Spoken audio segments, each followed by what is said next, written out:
What the heck? Hello? Master Firespark. Gorilla den shohen. Shujara nem jogen. Vetu, vetu, vetu, vetu. Shijara nem lohem sherath. She showed me. She showed me. She showed me all.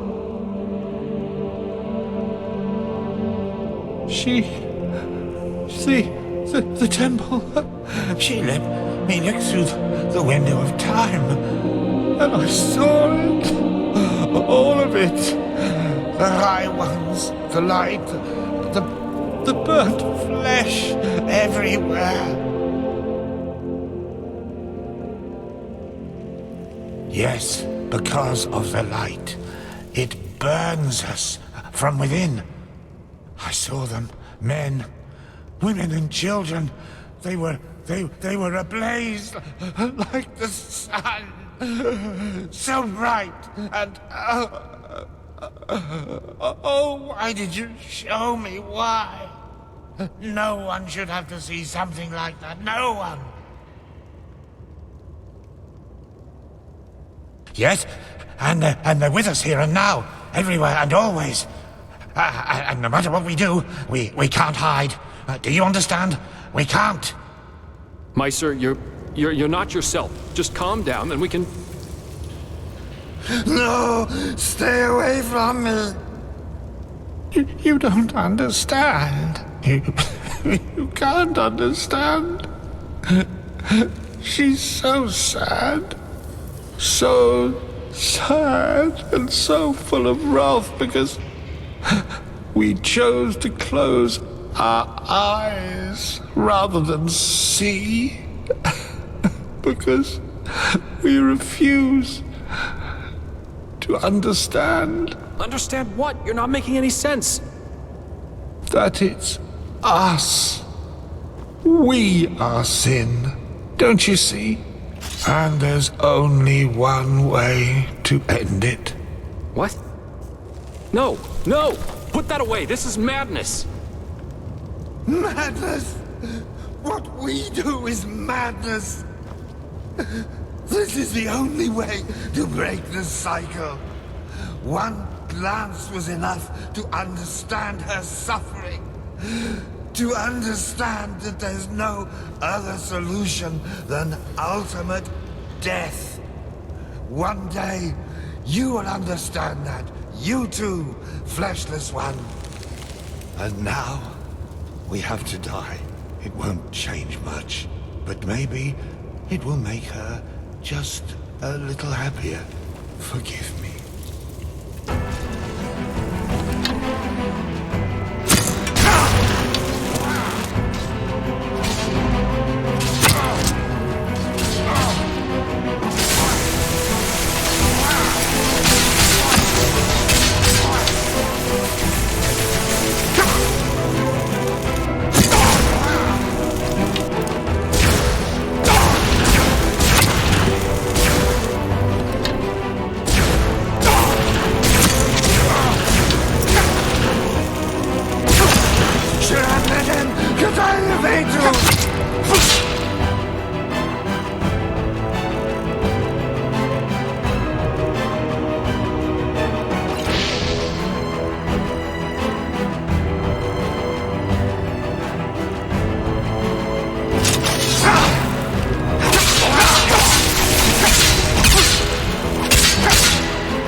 But why?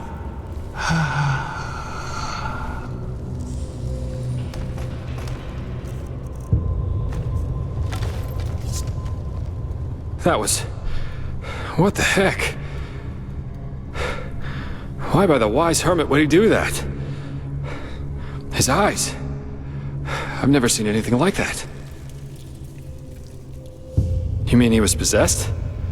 I don't know. I always thought the possessed have a red shimmer in their eyes when it gets bad. He didn't. And what was that talk about making her happy? Did he mean the temple? My. This doesn't get better. We'll need to tell the Order about it. Now, let's push on. At least we should find this train.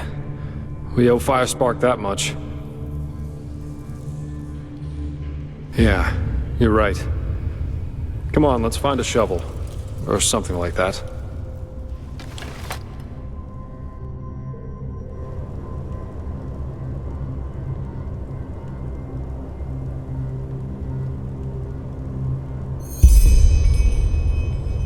What now?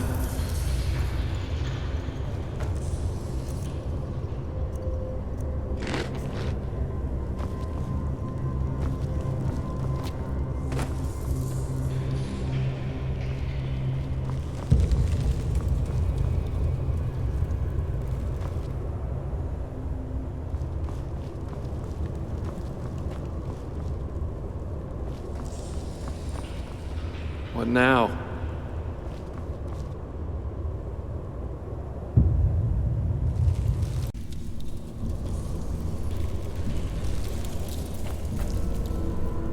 What now? Such chaos.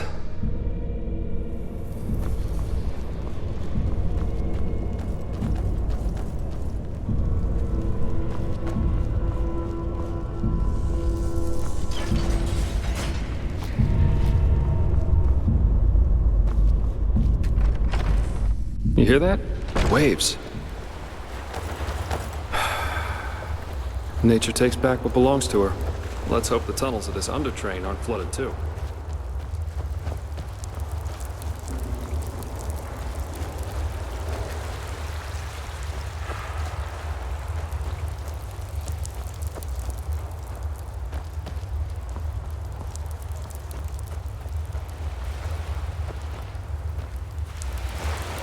I know that smell.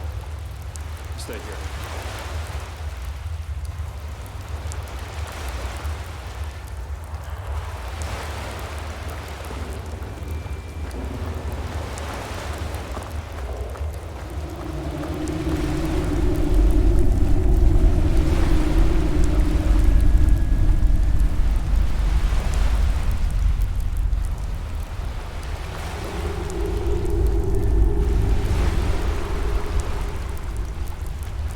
Where did we find Yarrow's wife? Then it really is you. Good question. Best you take a look for yourself. I'll wait here.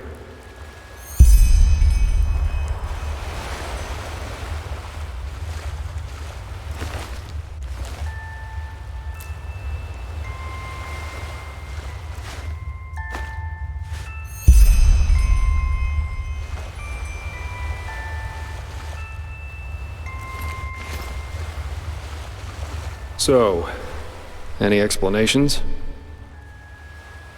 It must be some kind of illusion. A mirage, created by this bloody temple. Or maybe even the High Ones. Yes, of course, that must be it. They're trying to confuse us. By the wise hermit, they'll do just about anything, won't they? This is just wrong. This is crazy. Ugh.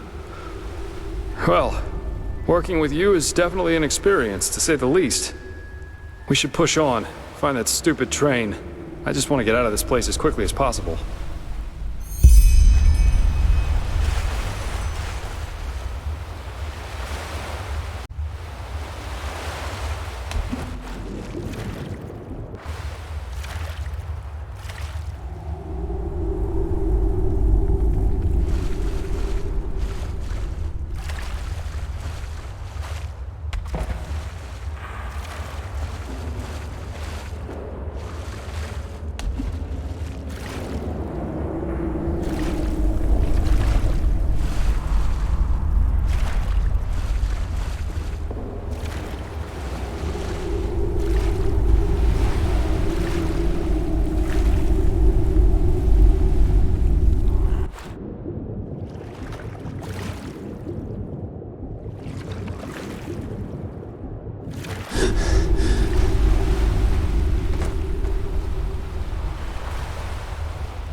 bullseye. Seems like the water spared the train. It's beautiful in a way, don't you think? I bet every Arcanist would give his left hand just to get a look at it. And we're about to use it. Only thing left to do now is find out how. Seems to me that we first have to open this gate and reactivate the mechanism that powers this place. I'll take a look around. Try and find something that lets us open the gate.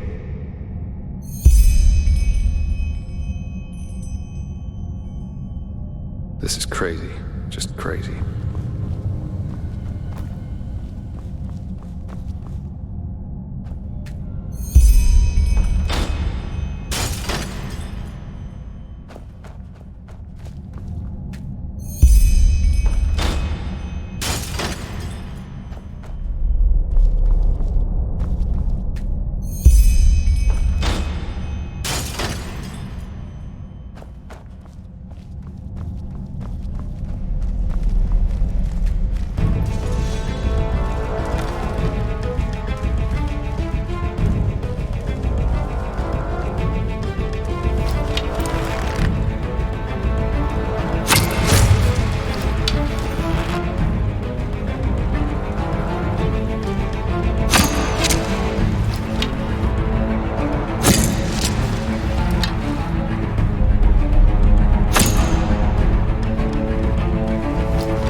Inside and take a seat, okay?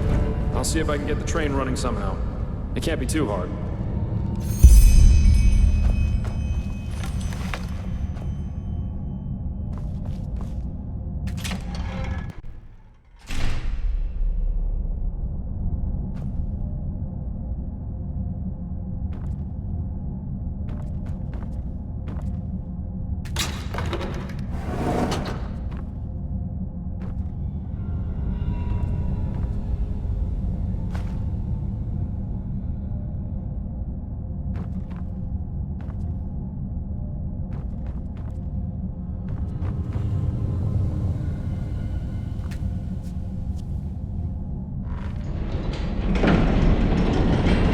Ta-da! Yes, I'm amazing. I know that.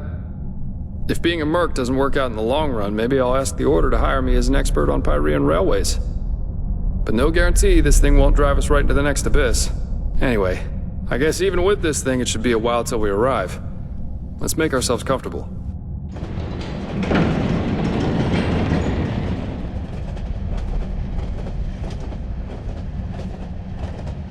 Sorry for the drama back there at the house. I guess I just didn't know what to make of the situation.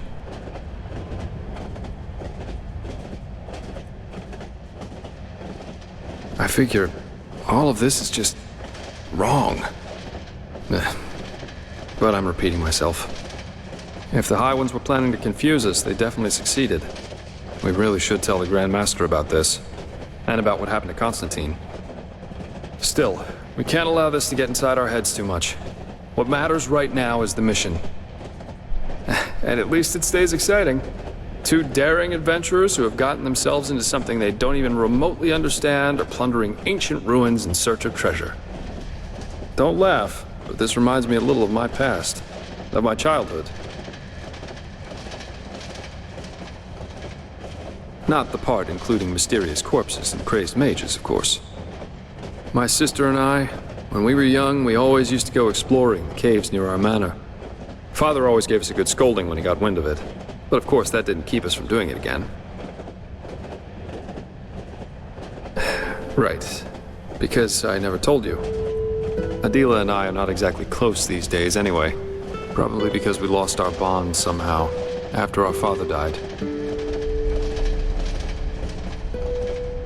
Yes, he did. Together with my siblings. Actually, Adila and I are the only surviving Delverics. All the others were murdered.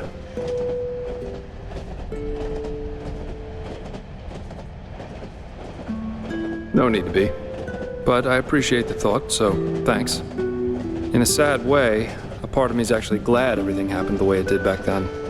It made me into a man, and it showed me what kind of characteristics have a tendency to drastically shorten one's life. Stubbornness. My father was a judge in the tribunal, you know. He was a hard man, who at least, after our mother died while giving birth to Adila, lived for only one thing. His principles. Justice knows no compromise. That was his great creed. No matter who stood before him in court, my father treated them all the same.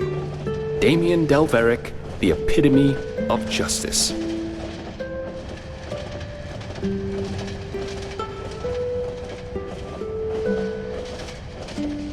Yes, an extreme attitude for an extreme man. One day, the son of a highly regarded Archer Sublime stood before the 12 judges of the court. Valenzio Duran. He had murdered 2 whores, made them happy, as he called it, and it was obvious that he didn't feel so much as a hint of remorse. You know those kind of people, the ones who think that money and power entitle them to anything they want. Of course you can. 11 of the 12 judges voted for a verdict of not guilty, because they knew Valenzio's father was influential within the Relata. Only my father, of course, remained unshaken. 1 week later, our manor was robbed by 4 masked men who killed everyone. Servants, guards, my 2 older brothers, all of them. Officially, they were bandits, who just happened to be running around with blades made of shadow steel. My sister and I only survived because we had snuck out for one of our expeditions. Ironic, isn't it?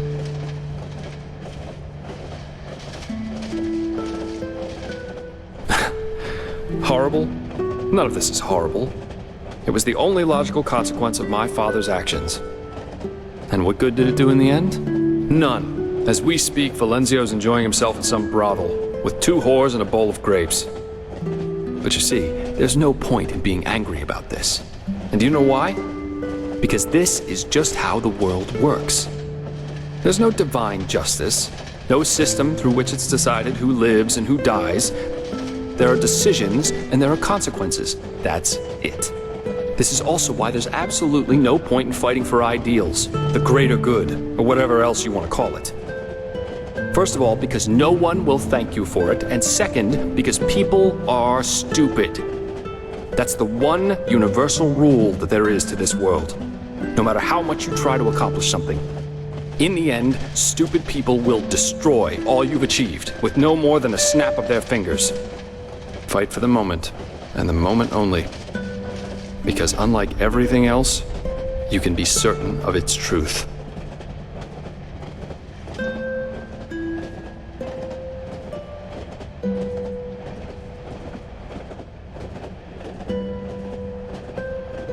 Absolutely. If he had wanted to see this snob die so badly, there would have been other ways. Poison, an accident, a hired killer, just a hint of common sense. That's all he would have needed. But, of course, none of that would have conformed with his sacred principles. Adila and I were still young when all this happened. A friendly family took us in, and my sister joined the Order of the Apothecary in the Frostcliff Mountains. But since then, we haven't been able to speak to one another. She raised a wall of ice around herself, so to speak, and fled into old family books and memories. But, anyway, enough about me. You're an orphan too, aren't you? How come? You never told me about that. You told me that the Creator's temple in Ostian had something to do with it, but what exactly happened?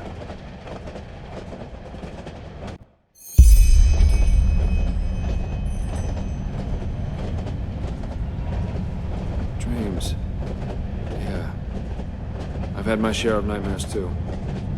There was this one that plagued me for years. I'd be in some kind of hall, almost like a temple. Only that there were benches and aisles, like in a courtroom. My father sat on the judge's dais. He was a corpse, and all the spectators in the jury looked like him. Anyway, there was this grotesque trial scene where he accused me of refusing to do my duty for them, and it always ended with his skin melting off like hot wax. Pretty messed up, I know. Eventually, the dream stopped, though. Someone helped me with that.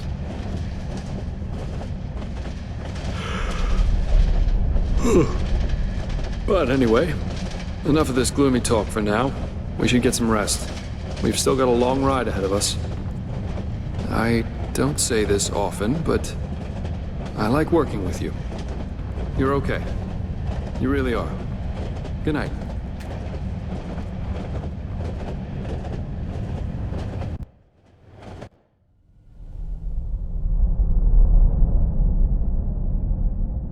Rise and shine, my friend. We have arrived. How'd you sleep?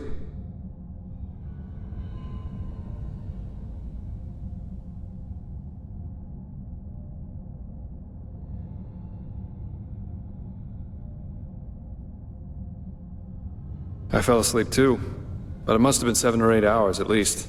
Very interesting machine, this undertrain. Come on, let's take a look outside.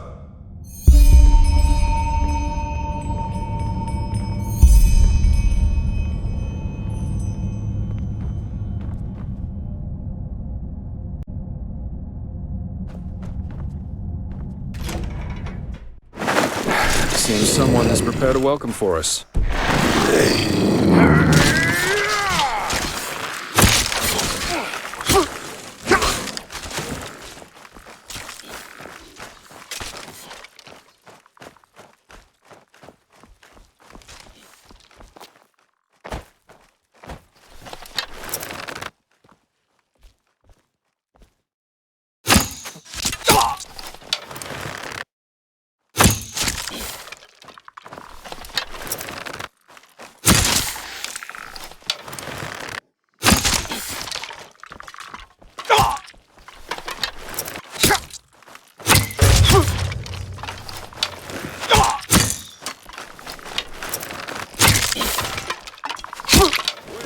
Easy.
Well, I'll be damned. This is Half Moon Isle. I can't believe it.